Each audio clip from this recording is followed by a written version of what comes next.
하늘팟을 점령하고자 얼마나 오랜 시간 동안 수고해왔던가. 모든 하늘팟 청취자들은 내 앞에 무릎을 꿇게 될 것이다. 당장 그만두어라 마왕. 하늘팟은 우리가 지키겠다. 이 허접한 것들이 또 왔군. 받아라! 낮은 조회수 댓글 없음. 삐! 으악! 그만해! 너희는 나의 상대가 되지 못한다. 이제 하늘팟은 나의 것이다.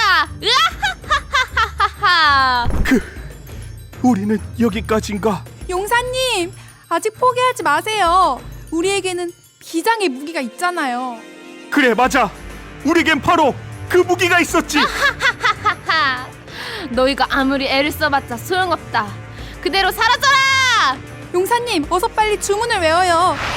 하늘팟 청취자들이여, 우리를 도와주소서. 구독의 칼. 으아! 마법의 하트 발사. 으아! 어떠냐 마왕아? 하늘팟 청취자분들의 구독과 하트의 힘이. 구독과 하트의 힘이 이렇게 강력했다니. 다음에는 반드시 하늘팟을 정복하겠다. 구독과 하트 댓글도 부탁드려요.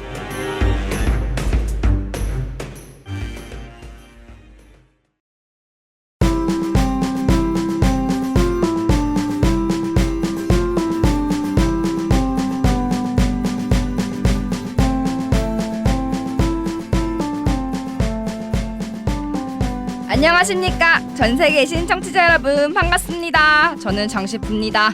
그리고 제 옆에는요, 귀엽고 깜찍하고 사랑스럽고 매력이 넘치는 매덕님이 나와 계십니다. 안녕하세요.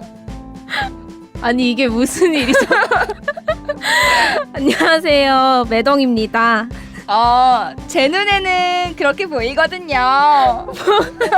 아니 당황스럽네요. 평소에는 잘 안 이러시잖아요. 어머, 제가 언제 안 그랬다 그러시는 거예요. 오늘 매덕님과 방송에서 기분이 너무 좋은걸요? 아 정말요? 저도 장신님이랑 오랜만에 방송해서 너무 기분이 좋습니다. 네, 저희는 거의 교회 오빠에서 많이 만났었는데. 맞아요. 교오빠에서 진짜 엄청 든든했죠. 지금은요? 지금도 엄청 든든합니다. 아, 예, 감사합니다. 오늘도 그럼 함께 재밌게 방송을 해볼까요? 네, 좋아요. 근데 우리 매덕님은 전공이 디자인이잖아요. 네. 그림을 좀 많이 알 것 같은데 이번 편 준비하면서 재밌지 않았어요? 사실 그림을 막 서양화 전공하신 분들 이런 분들처럼 자세히 알지는 않은데 그냥 많이 보기는 해요. 그래서 다른 컨텐츠들보다는 더 확실히 재밌긴 했었던 것 같아요. 아, 이분이 나가고 나서 댓글창이 아주 난리가 났었죠. 맞아요. 네, 미술사학사 전공하시고 미디어 석사 후에 미술관에서 일하시던 그분 누구죠? 신천지 예수교회 부녀회 예쁜 교회 누나 티나님 모셨습니다. 안녕하세요. 하늘팟 청취자 여러분, 티나입니다. 반갑습니다. 감사합니다라고 하시려고 했나요? 적응이 잘 안 되는 것 같아요. 네, 그럼요. 저도 방송 적응하는데 2년 걸렸어요. 전 아직도 적응 안 돼요. 네. 네, 반갑습니다. 진짜 티나님 방송 나가고 나서 반응 진짜 좋았는데 주변의 반응 어땠어요? 너무 부끄러워. 사실 저는 말을 잘 못했고요. 그냥 가족한테만 말했고 가족들은 그냥 신랑 오글거려서 못 듣겠다 그랬고 시어머님은 잘 하고 너무 재밌게 잘 들었다고 말씀해 주셔서 그렇구나. 주변에 별로 소문이 안 났나 봐요. 저요? 네, 부끄러워서. 그럼 제가 소문 많이 내드릴게요. 근데 댓글창이 장난 아니었잖아요. 네, 맞아요. 어떤 반응 있었죠? 목소리가 좋다, 내용이 너무 좋고 설명도 잘해주신다, 이런 내용들이 되게 많았던 것 같아요. 근데 너무 감사한 게 저 너무 부족하게 설명을 했었던 것 같고 첫 시간이고 하고 싶은 말은 많아서 진짜 약간 두서없이 너무 말을 했던 것 같아서 진짜 너무 죄송하고 약간 민망하고 그랬는데 댓글 좋다고 해서 저도 한번 다 읽었거든요. 그러니까요. 우리 티나님 다 오셨다고. 약간 네. 힘과 용기를 많이 얻고 약간 네. 진짜 열심히 해야겠다 해서 오늘 새벽까지 계속 공부하고 와. 왔습니다. 여러분들 앞으로도 열심히 응원해 주세요. 네, 그러면 더 밤새실 거예요. 네, 그럼 이제 진짜 오늘 어떤 그림 살펴볼지 한번 간단하게 소개해 줄 수 있을까요? 네, 오늘은 지난 시간에 약속드린 대로 창세기 시대를 한번 볼 텐데 창세기 시대라고 하면 보통 어떤 게 떠오르세요? 창세기, 주례굽기. 창세기 하면 떠오르는 어떤 내용들. 창세기 저는 하면, 아무래도 선악과 그게 아. 제일 먼저 떠오르는 것 같아요. 저는 신앙이 길지 않거든요. 네. 저도 신앙을 하지 않았을 때도 아담, 이브? 하와라는 말보단 이브라는 맞아, 말이 더 맞아, 맞아. 익숙했었고, 그리고 노아의 방주는 영화로 진짜 많이 나왔잖아요. 네, 맞아요. 그것도 좀 익숙한 것 같아요. 근데 저는 창세기 하면 창세기 1장 1절에 나오는 천지창조가 좀 생각이 나서 신앙인이시네요. 네. 아니에요, 저 미켈란젤로의 천지창조 그림이 제일 유명하기도 하고 지금 방금 말씀하신 아담, 하와 그리고 노아까지 다 이렇게 나와 있기 때문에 오늘은 미켈란젤로의 천지창조 작품이 가장 좀 재밌게 볼 수 있을 것 같아서 이렇게 갖고 왔습니다. 그럼 오늘 저희가 처음으로 볼 그림은 무엇인가요? 네, 처음으로 볼 그림은 미켈란젤로 천지창조인데 미켈란젤로 천지창조가 사실 그림이 하나가 아니라 9개 프레임으로 되어 있어요. 9개 프레임이요? 네. 이게 가면은 진짜 그냥 그림만 딱 봤을 때는 2D로 봤을 때는 높다라는 생각과 웅장하다는 생각이 잘 안 되는데 가서 보면 진짜 엄청 높고 엄청 웅장하고 이만큼 큰 규모의 그림을 얼마나 오랫동안 그렸을까? 이 화가는 정말 대단한 사람이다. 맞아요. 그리고 네. 진짜 이게 혼자서 할 수 있는 건가? 네, 모두 다 혼자 작업을 했고요. 미켈란젤로는 특히 외골수라서 자기 밑에 제자를 안 길렀어요. 그래서 옆에 도와주는 사람도 없었고 그림을 그릴 때 다 문 닫고 문 잠그고 교황조차 절대 안 보여줬거든요. 근데 이제 교황이 자기 교권이 좀 높잖아요. 그래서 네. 네가 뭔데 뭐 보여달라는데 왜 안 보여주는 거야? 그래서 이거 지금 방금 티나님 말씀이죠? 네가 네. 뭔데? 네가 뭔데? 그래서 그 교황이 직접 문을 열고 들어가서 봤다가 이 미켈란젤로가 열받아서 그냥 그림을 안 그리고 가버린 거예요. 근데 이렇게 명화를 봤는데 교황이 쭉 보니까 너무 화려하고 너무 멋지게 그림을 그려서 다시 그 미켈란젤로 회유시켜가지고 제발 그림을 다시 완성시켜달라 해가지고 돌아왔다라는 이야기도 있어요. 근데 이 미켈란젤로의 천지창조는 약 5년 정도 그림을 그렸고요. 이게 5년 동안 그릴 수 있는 저는 한 10년, 20년 저도. 걸린 줄 알았어요. 이게 높이가 20m고요. 네. 그 길이가 41m, 폭이 13m 정도 됩니다. 그러면 이거를 다 채우려고 한다면 진짜 오래 걸렸을 것 같아요. 네, 거의 밥 먹고 자는 시간 줄여가지고 맞아요. 그냥 여기서 숙식을 해야지만 이 그림 네. 완성할 수 있을 것 같아요. 맞아요. 진짜. 그래서 미켈란젤로 일화 이런 얘기가 있어요. 미켈란젤로는 옷도 안 갈아입고 씻지도 않고 그림을 그려서 신발을 벗었더니 그 신발에 살점이 떨어져 있었다. 어머나. 신발도 안 벗고 그림을 그렸던 거죠. 그런 재미있는 우스갯소리가 있을 정도로 미켈란젤로가 엄청 노력을 근데 했다고. 살점이 나왔다는 게 재밌다기보다는 뭔가 굉장히 무섭죠. 가슴 아픈데요? 네. 근데 저도 이제 디자인 같은 거 딱 집중해서 하면은 4-5시간이고 안 움직이고 고자세로 하거든요. 네. 근데 미켈란젤로도 이런 예술 활동을 하는 사람이었다 보니까 네. 더 집중해서 이렇게 했었던 것 같다는 생각도 들고. 네, 이걸 그릴 때 진짜 많이 어려웠어요. 그리고 나서는 거의 고추병이 걸리고 피부병이 걸리고 막 이럴 정도로 되게 힘든 작업이었던 게 프레스코아 기법이라는 게 있기 때문이거든요. 그거는 좀 뒤에서 설명을 드리도록 할게요. 그러면 안 물어볼게요. 네. 그러면 이제 천지창조라는 그림 자체가 말은 되게 많이 들어봤고 사실 이게 되게 많이 사람들이 따라한 그림이잖아요. 네. 뭔가 네. 광고에서도 많이 나오고 이렇게 영화도 나오고 E.T. 막 이런 짠. 손 이런 것도 많고 네. 진짜 어디서든지 많이 패러디가 된 그림인데 네. 아닌가요? 그 맞죠? 맞아요. 네. 제일 많이 제가 그림을 선정할 때 가장 많이 알고 있는 그림으로 좀 가져오고 싶었어요. 왜냐하면 음성으로 말씀을 드리는 거기도 하다 보니까 기본적으로 저희가 중고등학교 때 한 번쯤은 볼만한 명화를 가지고 와야 알 것 같은데 하고 이제 찾아봐도 낯설지 않으니까 네. 지금 생각하시는 것들이 맞습니다. 근데 되게 신기했던 거는 이 천지창조라고 하면 사실 이거 그 이티 그림 같은 거 하나밖에 기억이 안 나는데 아까 말씀하신 그 천장에 가득 메운 천장화라 해야 되나요? 네, 이걸 천장화죠. 보면 그림이 한 가지가 아니에요. 진짜 너무 맞아요. 많은 것 같아요. 맞아요. 그래서 보실 때 가운데 쭉 라인이 있는데 네. 삼각형으로 그려져 있는 건 다 이제 주변의 무녀들이나 예언가들, 성인들을 그린 거라서 가운데 프레임 9개를 봐주시는 게 제일 좋고요. 그 프레임 9개도 이제 주제가 있어요. 그래서 미켈란젤로가 이거를 그렸을 때는 하나님께서 천지 만물을 창조하시고 인간을 창조하셨는데 인간이 범죄하여 타락을 했고 그로 인하여 예수님이 없어서는 안 된다. 구원을 받기 위해선 반드시 예수님이 있어야 한다라는 주제로 이제 9개 프레임 주제를 잡고 그렸습니다. 그래서 이거를 9개를 3개씩 묶으면 세 묶음이 되잖아요. 네. 네. 그래서 천지를 창조하신 거 하나, 그리고 인간 창조 및 인간의 타락 하나, 그리고 노아의 홍수와 심판 이렇게 봐주시면 될 것 같아요. 이게 그냥 보면은 잘 모르는데 성경을 알고 보면은 네. 스토리가 있는 그림들이네요. 네, 맞아요. 음. 이거는 네, 쭉 창세기의 천지 창조부터 아담, 노아 때까지를 쭉 그린 거라고 보시면 될 것 같습니다. 그럼 첫 번째부터 세 번째 그림 보니까 여기 굉장히 수염도 덥수룩하시고 할아버지? 신 같으신 분이 연달아서 나오시거든요. 할아버지가 네네네네. 근육이 막 많아. 이분은 누구실까요? 그러게요. 어떤 분일 거라고 생각이 좀 드세요? 뭔가 그 저번 시간에 얘기하신 게 자줏빛 같은 게 약간 좀 성인?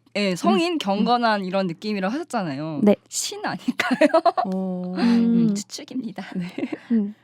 제가 봐도 이렇게 하나를 이렇게 막 날아다니고 계신 거 보니까 범상치 않은 분은 맞는 것 같아요. 그렇죠. 천지를 창조하는 그림이다 보니까 여기서 할아버지 같지만 이분은 하나님을 그린 거예요. 그래서 하나님을 이렇게 시각화해서 그려놓은 사람이 미켈란젤로가 처음이지 않을까 싶을 정도로 사실 사람들 보고 저희가 하나님은 영이시고 보이지 않는 존재니 그 모습을 할 수가 없잖아요. 네. 근데 이걸 할아버지처럼 그렸다는 게 정말 좀 대단한 것 같고 이 미켈란젤로가 지금 3가지의 프레임을 한번 보시면 네. 첫 번째가 첫째 날에 빛과 어둠을 창조하시는 장면이에요.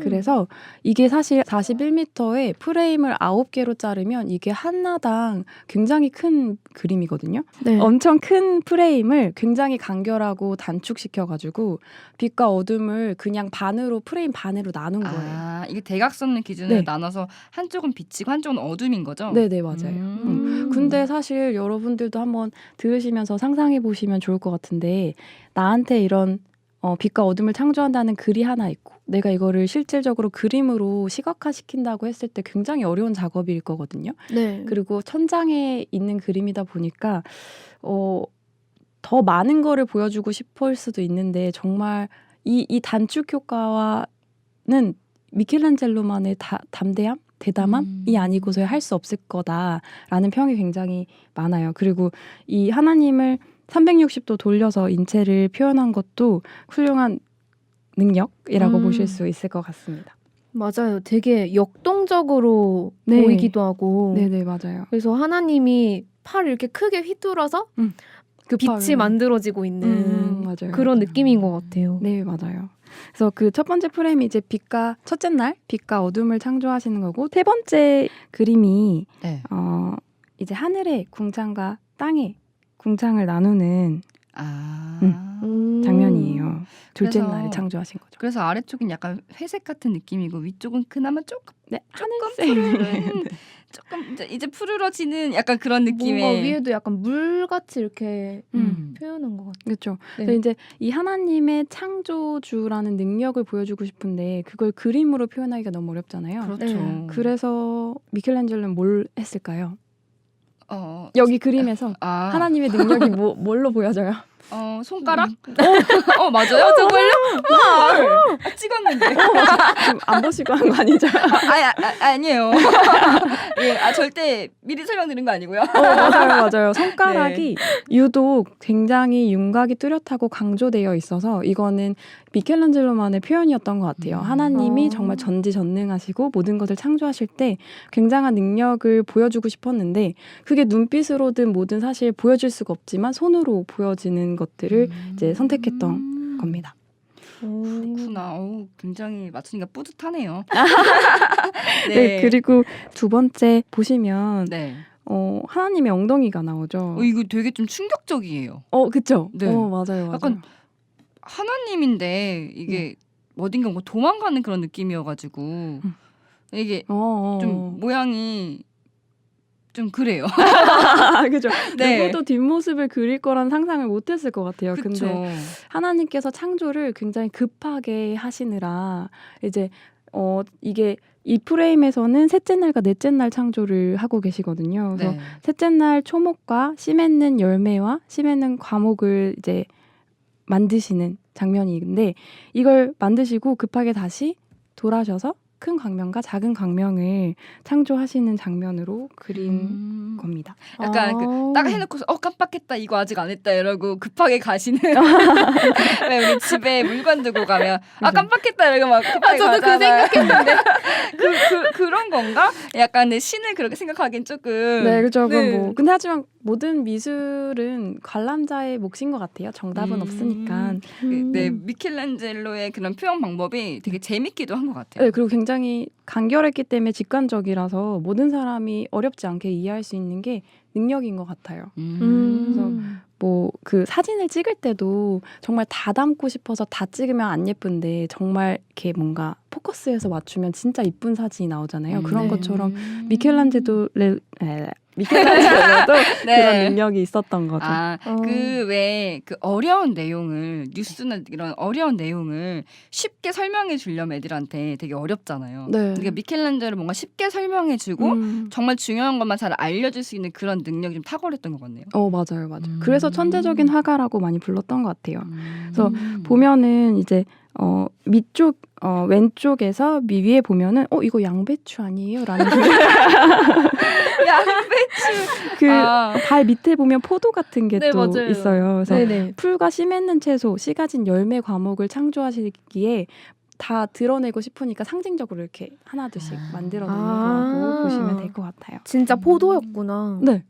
그래서 미켈란젤로가 되게 성경을 굉장히 많이 그러니까 단축해서 그렇지만 성경을 굉장히 많이 묵상했다는 것도 좀 알 수 있지 않을까 싶습니다. 진짜 미켈란젤로도 성경을 진짜 많이 바뀌었어요. 그렇죠.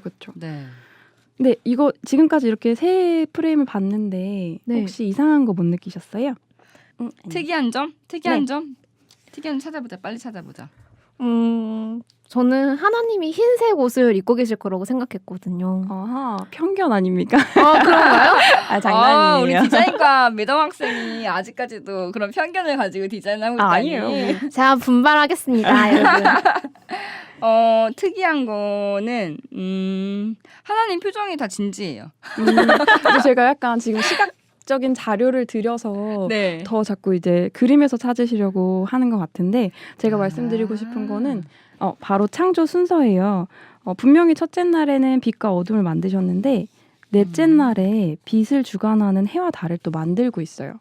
그러면 사실 우리가 빛과 어둠을 창조하셨다고 하면 당연히 해가 있으니까 빛이 만들어진 게 아닌가라는 이치적인 생각을 할 수가 있잖아요. 네. 근데 분명히 첫 번째에서 빛과 어둠을 나눴는데 여기 넷째 날에 또 큰 광명과 작은 광명을 만드시는 일들을 보면 약간 이치적으로 맞지가 않다라는 생각을 할 수가 있을 것 같아요. 그렇죠. 네, 심지어 미켈란젤로는 천재라는 얘기도 들었는데 네. 이분이 뭐가 모자라서 이렇게 그렸을까 분명히 네. 의미가 있지 않을까라는 생각이 들긴 하네요. 네. 그래서 미켈란젤로가 첫 번째 그림의 빛은 흰색으로 그렸고요. 세 번째 프레임의 빛은 노란색으로 그림을 그렸어요. 그래서 그냥 저는 여기 신천지 와서 성경을 알다 보니 이 창세기에 깊은 숨어있는 뜻을 좀 알잖아요. 네. 그러다 보니까 미켈란젤로가 그림을 참 그리기 어려웠겠다. 근데 그 나름의 해석이 첫 번째의 빛은 흰색, 세 번째의 해는 노란색으로 표현을 했다는 게 좀 특이한 것 같습니다. 근데 이 외적으로 창세기를 좀 더 살펴보시면 좀 이상한 생각 안 드셨어요? 특이한 거요? 모르겠어요. 근데 저는 예전부터 창세기에 1장에 있는 내용이 잘 이해가 안 됐어요. 이치적으로 좀 맞지 않는다는 생각이 좀 들어서 창세기 1장 1절에서 2절 보면 하늘이랑 바다를 이미 창조를 하셨는데 둘째 날에 가서 보니까 이미 만들어 놓은 하늘과 바다를 다시 나누는 일을 하시잖아요. 네. 그러고 나서 첫째 날에는 빛과 어둠을 나누셨다고 했는데 넷째 날에 주야를 주관하는 큰 광명과 작은 광명을 만드시면서 다시 빛과 어둠을 나누신다는 말씀이 있어요. 그러니까 이게 너무 중복되고 이치에 맞지 않는다라는 생각이 들어서 그냥 궁금했는데 사실 물어보면 믿음으로 가라. 그런 거를 하나님의 깊은 뜻을 어찌 알겠냐 이렇게 이제 말씀을 해주셔가지고 저도 더 이상 물어보지 않았고 이거에 대해서 의심하거나 생각하는 거에 대해서는 믿음이 없는 자라고 좀 생각을 하시는 것 같더라고요. 그래서 더 이상 궁금해하지 않았는데 여기 신천지에 와서 이걸 너무 밝히 명확하게 알려주시는 거예요. 그래서 진짜 손끝에서 발끝까지 머리끝에서 발끝까지 소름이 막 돋아서 너무 은혜로웠던 것 같아요. 근데 지금 여기서도 미켈란젤로 천지창조에서도 이 부분을 한 번쯤은 생각해 보시면서 들어주시면 좋을 것 같아요. 왜냐하면 그냥 문자로 본 거랑 시각해서 내가 이달 창조하셨고 여기도 창조했는데 이거 뭐지? 이렇게 볼 수 있으니까 좀 더 의문점을 가지실 수 있고 그 의문은 절대 잘못된 게 아니라 옳은 거죠. 그렇죠. 풀릴 수 있는. 풀릴 수 있는 그쵸. 답이 있는 거죠. 근데 모르기 때문에 알려주는 사람이 없기 때문에 모르는 거지 그거를 의심하거나 생각한다고 해서 잘못된 건 아니라고 생각이 듭니다. 네. 미켈란젤로가 만약 신천지 말씀을 알았다라면 이 생각이 갑자기 드는 거예요. 그럼 엄청나게 네. 것 같아요, 믿음을 그러면. 가지고. 네. 모르는 상태로도 모르는 이렇게 상태에서도 잘 이렇게 그려놨는데 맞아요. 그래서 그 빛이랑 이 빛이랑 달라가지고 구분시켜 놓으려고 색깔 이렇게 했잖아요. 네네. 근데 진짜 미켈란젤로 신천지 말씀을 들어서 이게 이치적인 거라는 것을 깨달았다면 그림이 달라졌을까요? 막 이런 생각이 들기도 하고 좀 궁금해지네요. 네, 그럼요. 지금 모르는 상태에서 미켈란젤로가 이 정도의 그림을 그렸다면 정말 다 깨닫고 나서는 진짜 멋진 그림을 그렸을 것 같고 아마 미켈란젤로가 지금 영에서 이 말씀을 살아생전에 못 들어서 너무 한탄을 하고 있지 않아요? 땅을 치고. 네, 그래서 지금이라도 우리는 살아있을 때 그리고 이 말씀을 들을 수 있는 기회가 있다면 진짜 반드시 붙잡고 놓치지 않았으면 좋겠어요. 이 사람이 살다가 기회가 왔을 때 잡으려면 사실 준비는 되어 있어야 되거든요. 내가 막 띵가띵가 놀고 아무 생각 없이 있을 때 갑자기 기회가 온다고 생각하진 않아요. 그래서 정말 내가 신앙적으로 말씀적으로 어떻게 살아갈까 고민이 됐을 때 분명히 하나님께서 그 말씀을 알려주실 만한 기회를 주실 거고 계기가 생길 거라고 생각이 듭니다. 그래서 많은 분들이 꼭 신천지의 이 말씀을 한 번쯤은 들어보셨으면 좋겠습니다. 그 티나님 말씀 들으면 생각한 게 뭐냐면 왜 우리가 첫 번째 시간에 그림을 편견 없이 보자 얘기했잖아요. 네, 근데 신천지 말씀도 편견을 가지고 보니까 사실 맞아요. 기회가 와도 그 기회가 잡기 되게 힘든 것 같은데 네. 사실 조금만 용기를 내줬으면 좋겠어요. 맞아요. 저도 사실 제 주변에 하나님의 교회도 있고 여호와의 증인도 있고 사실 그분들이랑 많이 얘기도 나눠봤고 도료하십니까를 길에 만나서 너무 궁금해가지고 따라도 가보고 저도 따라가 제사 드렸어요. 저도 제사 드렸어요. 부끄러워서 이런 거 어디 가서 말하지 말라고. 맞아요. 저도 그래서 제사 드리고 도망 나왔어요. 네, 저도요. 전 너무 조금 냈다고 저한테 뭐라고 했거든요. 저도요. 얼마 내셨어요? 15,000원. 7만 원 뜯겼어. 죄송해요. 네, 아무튼 네.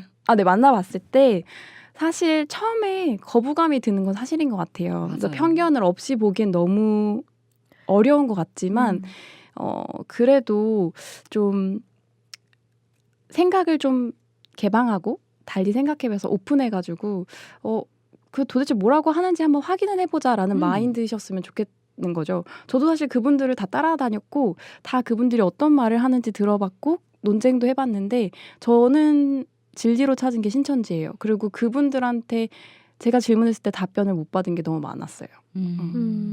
티나님 약간 철학적인 것 같아요. 그런 거 보면은 그래요? 이치적인 거 좋아하고 논리적인 거 좋아하고.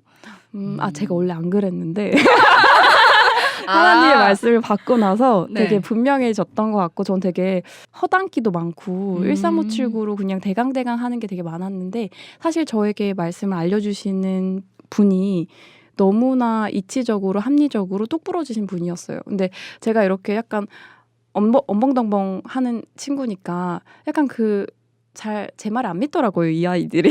제 친구들이. 그래서 그런 게 속상하던 찰나에 그분을 통해서 영육간에 정말 많이 배웠던 것 같고 그래서 좀 뭔가 좀 매사에 좀 똑부러지는 부분은 똑부러져야 되겠구나 살아갈 때 그랬는데 하나님 말씀이 정말 흙과 백처럼 나눠지고 궁금한 거는 물어보면 다 풀리더라고요.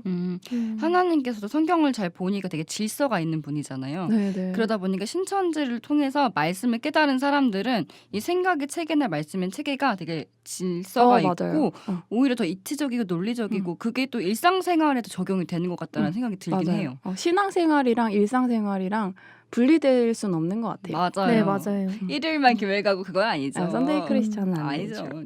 아니 뭐 그렇지만 그럼에도 불구하고 마음이 있다면 신천지에 대한 말씀을 들어보셨으면 좋겠다라는 네. 거죠. 네, 네. 맞습니다. 네. 이제 그림으로 다시 얘기 가볼까요? 네. 네, 그럴까요? 네, 이제 네. 네 번째에서 여섯 번째 그림 한번 묶어서 볼 텐데 여기는 아까 말씀하신 가장 유명한 그림이 담겨 있어요. 네. 아담의 창조 그리고 아담의 갈비뼈를 취해서 하와를 창조하였고 그 후에 이제 아담이 범죄하는 장면이 나옵니다.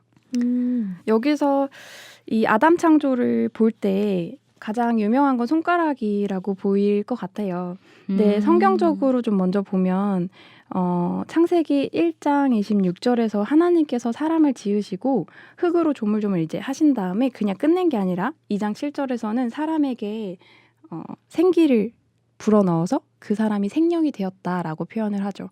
이 미켈란젤로가 아담을 창조할 때 하나님의 모습을 그리려고 하면 저는 그 창세기 1장 26절만 봤다고 생각하진 않아요. 그래서 도대체 하나님께서 사람을 왜 지으셨고 어떻게 지으셨고 이런 것들을 다 고민했을 거라고 생각이 들거든요. 그게 함축적으로 나온 게 이 그림인데 아담의 모습이 있고 거기서 생명을 불어넣는 그 모습이 손가락으로 전해 그린 것이 아닐까라는 저의 조심스러운 추측입니다. 그리고 아까도 그 미켈란젤로가 하나님의 그 능력을 표현할 때 손가락을 썼잖아요. 네, 맞아요. 약간 이 손가락으로 뭔가 통일된 능력은 손가락을 통해 나간다. 약간 그런 느낌이 좀 있긴 하네요. 그렇죠. 그래서 사람이 사실 육으로만 있는 것이 아니라 다들 영혼이라는 걸 갖고 있잖아요. 그래서 네. 여기서도 보면은 생기라는 걸 불어 넣어 주셔서 생명이 되었고 스가랴서 12장 1절에 보면은 심령을 창조하신 자가 가라사대라는 말씀도 있거든요.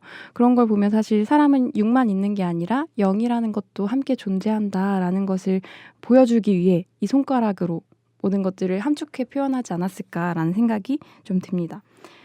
그리고 여기서 좀 볼만한 것이 이 하나님 주변에 네. 여러 명의 사람들이 보이잖아요. 네, 천사들인가요?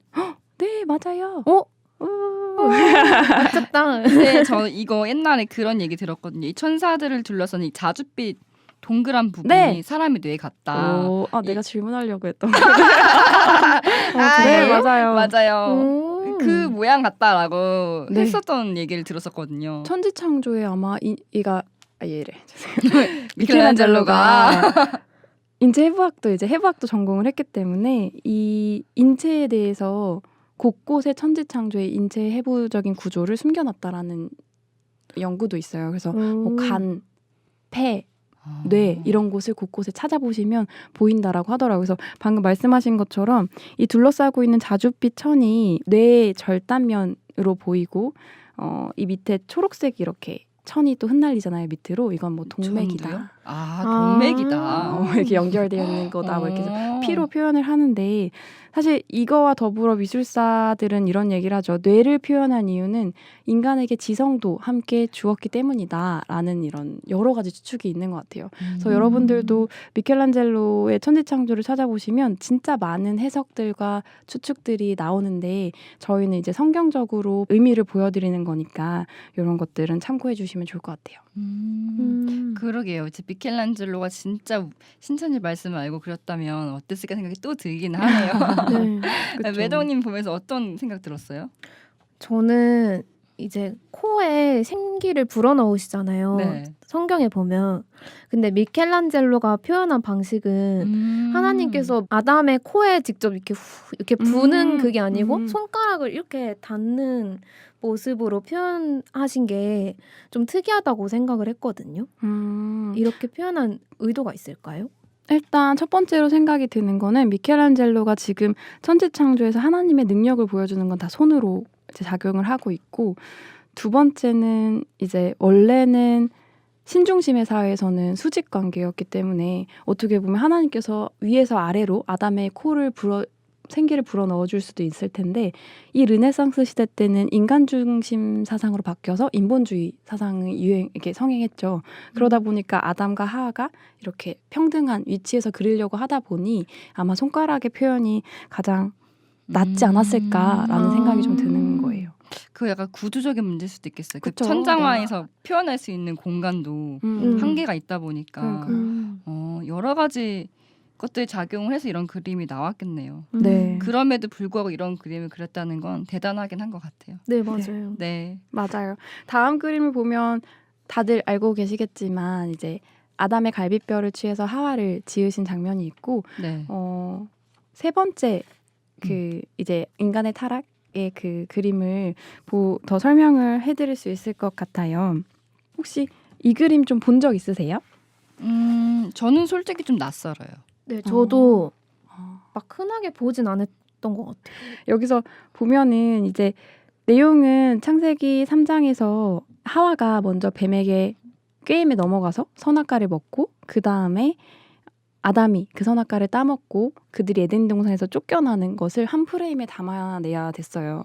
근데 이 긴 내용을 한 프레임에 담아내기에는 어떻게 섹션을 구분할까, 이것도 되게 문제였을 텐데, 미켈란젤로는 되게 심플하게 나무를 중앙 약간 4분의 3 정도의 위치에 두고 왼쪽은 선악과를 따먹는 장면, 그리고 오른쪽은 선악과를 따먹어서 천사가 에덴 동산으로부터 쫓아내는 장면으로 나뉘어졌다고 보실 수 있을 것 같습니다.